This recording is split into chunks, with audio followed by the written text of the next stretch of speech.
जय श्री कृष्णा।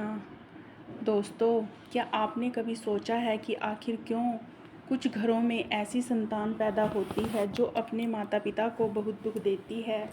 आपने देखा होगा कि कई बार पति पत्नी में सामंजस्य नहीं बन पाता, जबकि दोनों ओर से भरसक प्रयास करते हैं, फिर भी उनके रिश्ते में तालमेल नहीं बैठ पाता। आखिर ऐसा क्यों होता है? क्यों एक पिता अपने पुत्र को पालने में कोई कसर नहीं छोड़ता?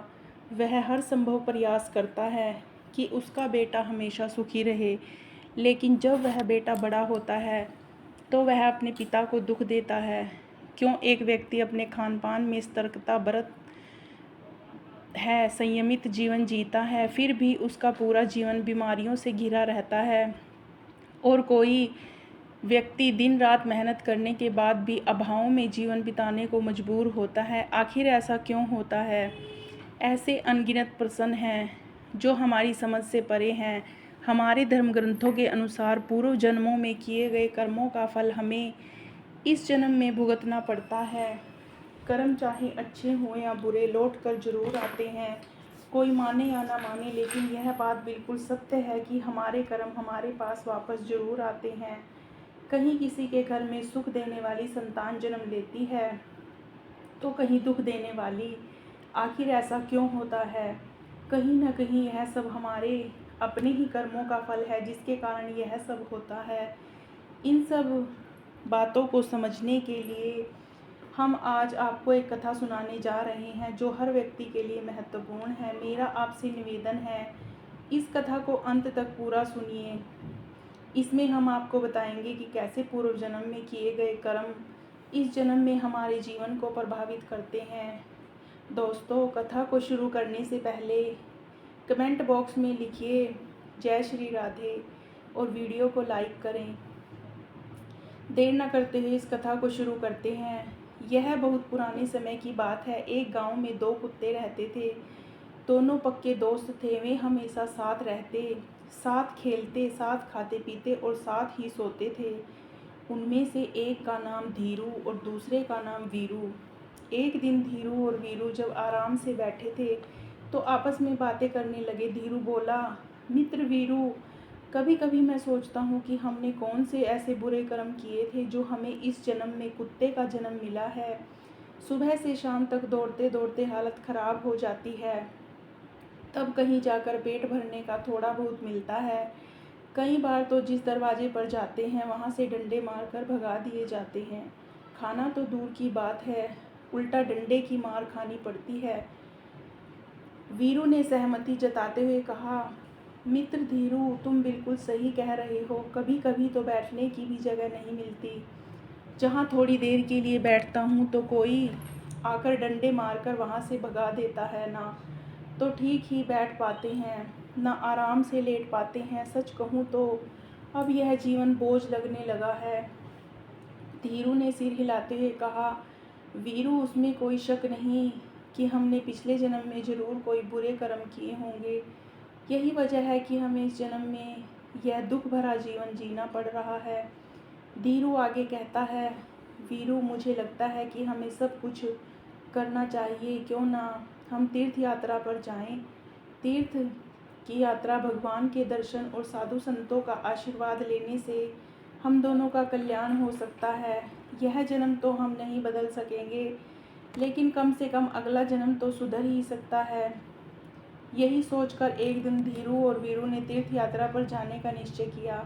हालांकि उन्हें रास्ते नहीं पता थे, लेकिन उन्होंने ठान लिया था कि यात्रा आरंभ करनी चाहिए। रास्ता तो धीरे धीरे मिल ही जाएगा। अगले दिन सुबह होते ही दोनों यात्रा पर निकल पड़े। रास्ते में चलते चलते जब रात हो गई तो वे गांव के बाहर एक बड़े पेड़ के नीचे रुककर दिन भर की थकान से वे इतने चूर हो गए कि तुरंत सो गए। सुबह उठने के बाद उन्होंने फिर से अपनी यात्रा प्रारंभ की। चलते चलते लगभग दोपहर का समय हो गया तो उन दोनों को भूख का एहसास होने लगा। धीरू ने वीरू से कहा, मित्र, अब तो मुझसे और चला नहीं जा रहा। भूख के मारे जान निकल रही है मेरी इस पर। वीरू ने कहा, तुम सही कह रहे हो मित्र। देखो, सामने जो गांव दिख रहा है उसके पास एक घना पेड़ भी है। पहले वहाँ थोड़ा आराम कर लेते हैं, फिर गांव में जाकर खाने का कुछ इंतज़ाम देखेंगे। हो सकता है वहाँ कुछ खाने के लिए मिल जाए। अभी वह दोनों उस पेड़ के नीचे विश्राम कर ही रहे थे, तभी उनके पास कुछ चूहे भागते हुए दिखे। उन चूहों को देखकर वीरू के मुंह में पानी आ गया। वह धीरे से बोला, सुनो धीरू, क्यों ना हम इन चूहों में से 2 पकड़कर खा लें, इससे हमारी भूख तो मिट जाएगी। धीरू ने गंभीरता से सिर हिलाते हुए कहा, नहीं वीरू, हम तीर्थ यात्रा पर निकले हैं और तीर्थ यात्रा में किसी की हत्या करना पाप होता है। ऐसा करना तो दूर, यदि मन में इस तरह का विचार भी आया तो भी पाप लगेगा। हम पुण्य कमाने तीर्थ यात्रा पर निकले हैं। अगर यह पाप कर लिया तो हमारी पूरी यात्रा व्यर्थ हो जाएगी। वीरू ने कहा, तो फिर कोई और उपाय सोचो जिससे किसी भी जीव की हत्या न हो और हमारा पेट भी भर जाए। यह सुनकर दोनों मित्र वहाँ से आगे बढ़ गए। चलते चलते वे एक चौराहे पर पहुँचे जहाँ एक मंदिर था। कुछ देर आराम करने के बाद दोनों ने तय किया कि अब उन्हें अलग अलग दिशा में न जाना चाहिए। धीरू ने कहा, अगर हम साथ चलेंगे तो दोनों का पेट ठीक से नहीं भरेगा, अलग अलग जाएंगे तो जो भी मिले हम खा लेंगे। दोनों ने यह भी तय किया कि वापस लौटने पर इसी चौराहे पर मिलेंगे। जो यहाँ पहले पहुँच जाएगा वह दूसरे का यहीं रुककर इंतज़ार करेगा। इसके बाद दोनों अलग अलग दिशाओं में चल पड़े।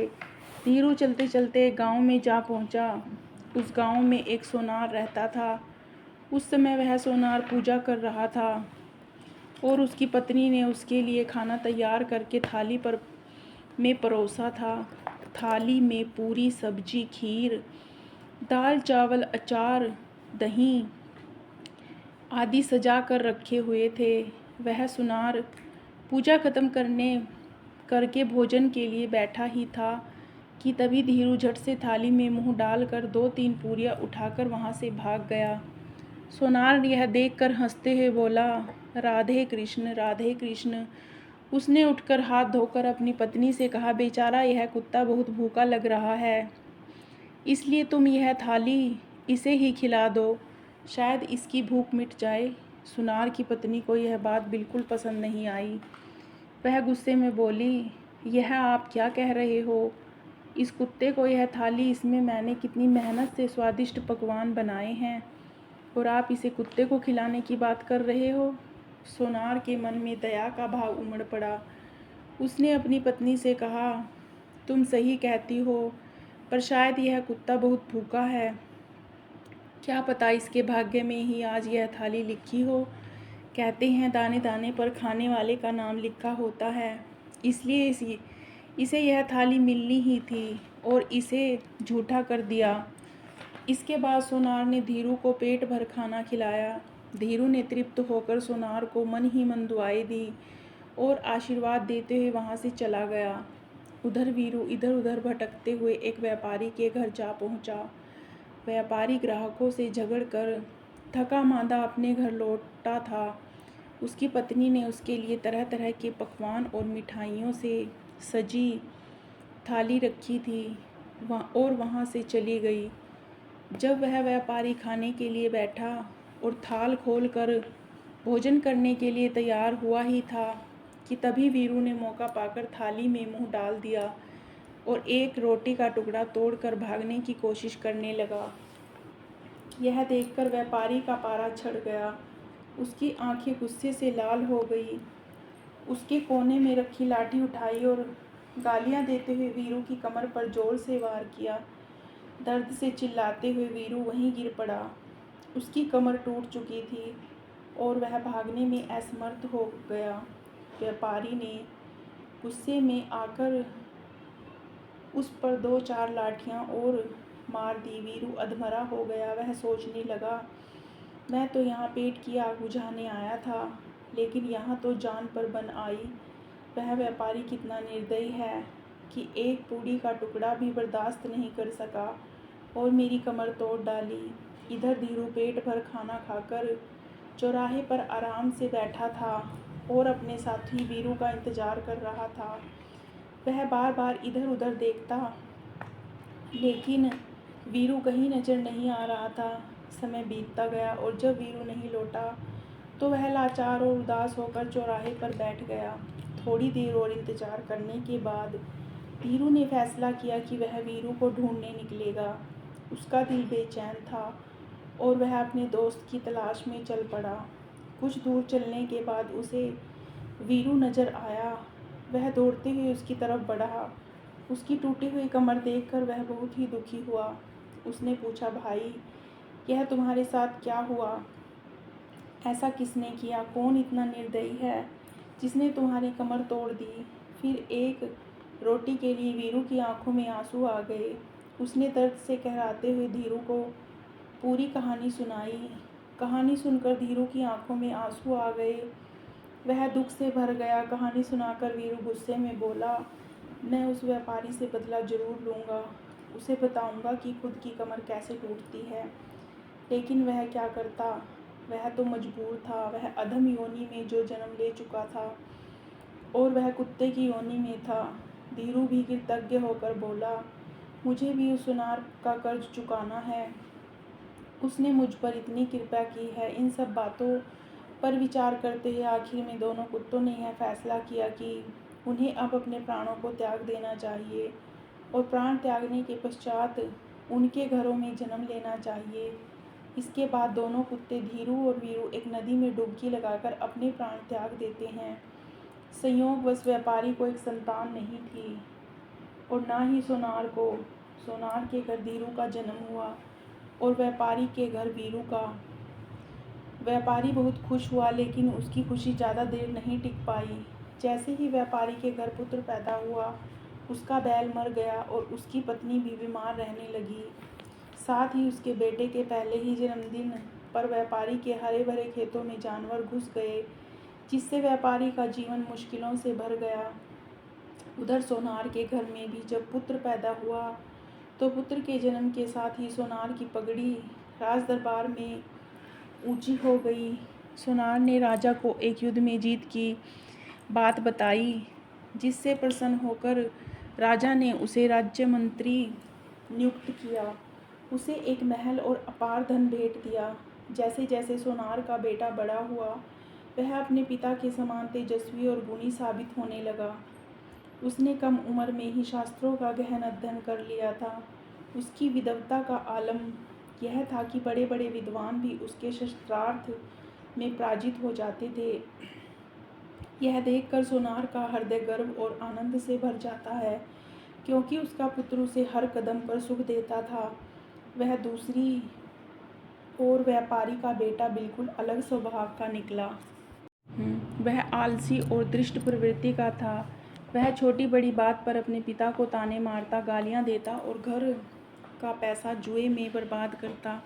व्यापारी अपने बेटे की ऐसी हरकतों से परेशान होकर अत्यंत दुखी रहने लगा। अंततः उसने सोचा कि बेटे को सुधारने का कोई उपाय करना चाहिए। इसी सोच के साथ वह एक प्रसिद्ध ज्योतिषी ब्राह्मण के पास गया। उसने देखा ज्योतिषी ब्राह्मण अपनी कुटिया के बाहर ध्यान मगन बैठे थे। फिर वह व्यापारी उनके पास गया और अपनी समस्या उनके सामने रखी। ज्योतिष ब्राह्मण ने उनकी बात सुनी और कहा, तुम्हारे बेटे को सुधारने का सबसे अच्छा उपाय है उसका विवाह। तुम अपने बेटे का विवाह करवा दो। विवाह का बंधन अक्सर बुरे से बुरे स्वभाव को भी बदल देता है। और फिर व्यापारी ने ब्राह्मण को प्रणाम किया और घर लौटकर तुरंत अपने बेटे का विवाह कराने का निर्णय लिया। वह अपने पुत्र के लिए योग्य कन्या की तलाश करने लगा। उधर सोनार ने भी अपने पुत्र के विवाह का विचार किया और शीघ्र ही उसका विवाह एक शिक्षित और गुणी लड़की से करवा दिया। सोनार की बहू ने आते ही अपने ससुराल को स्वर्ग बना दिया। उसका व्यवहार ऐसा था कि उसने पूरे परिवार को खुशियों से भर दिया। दूसरी तरफ व्यापारी ने भी अपने बेटे का विवाह करवाया, लेकिन विवाह के अगले ही दिन एक भयानक घटना घटी। उसका बेटा अचानक चल बसा। बहू ने घर में आते ही कोहराम मचा दिया और रो रो कर अपने ससुर को कोसने लगी। बहू के कटु वचन सुनकर व्यापारी गहरे सदमे में चला गया। उसने अपनी हालत पर रोते हुए दीवार से सिर पटकना शुरू कर दिया और चिल्लाने लगा, मेरा बेटा मेरी कमर तोड़ कर चला गया। दोस्तों, यह कहानी हमें सिखाती है कि जैसा हम कर्म करते हैं वैसा ही फल हमें भोगना पड़ता है, चाहे वह कर्म इस जन्म के हों या पिछले जन्मों के। जैसे इस कहानी में सोनार ने अपने जीवन में अच्छे कर्म किए जिसके कारण उसे एक सुखद और गुणवान संतान मिली, वहीं व्यापारी के बुरे कर्मों का परिणाम उसे दुखी और अहंकारी संतान के रूप में मिला। यह सत्य है कि हमारे जीवन में जो भी सुख दुख आते हैं वे हमारे कर्मों का परिणाम होते हैं। पति पत्नी में अनबन, घर में क्लेश या कोई अन्य समस्या, यह सब हमारे पूर्व जन्म के कर्मों का फल है। कर्मों का भोग धार्मिक और आध्यात्मिक दृष्टिकोण से मिलता है। धार्मिक और आध्यात्मिक साहित्य में कहा गया है कि अच्छे कर्मों में सद्गुणों और शुभ परिणामों की प्राप्ति होती है, जबकि बुरे कर्म जीवन में कष्ट और दुख लाते हैं। दोस्तों, आशा है यह कहानी आपको पसंद आई होगी। यह वीडियो आपको अच्छी लगी हो तो वीडियो को लाइक और चैनल को सब्सक्राइब अवश्य करें। वीडियो को अपने दोस्तों के साथ भी शेयर करें और कमेंट बॉक्स में जय श्री राधे कृष्ण अवश्य लिखें। धन्यवाद।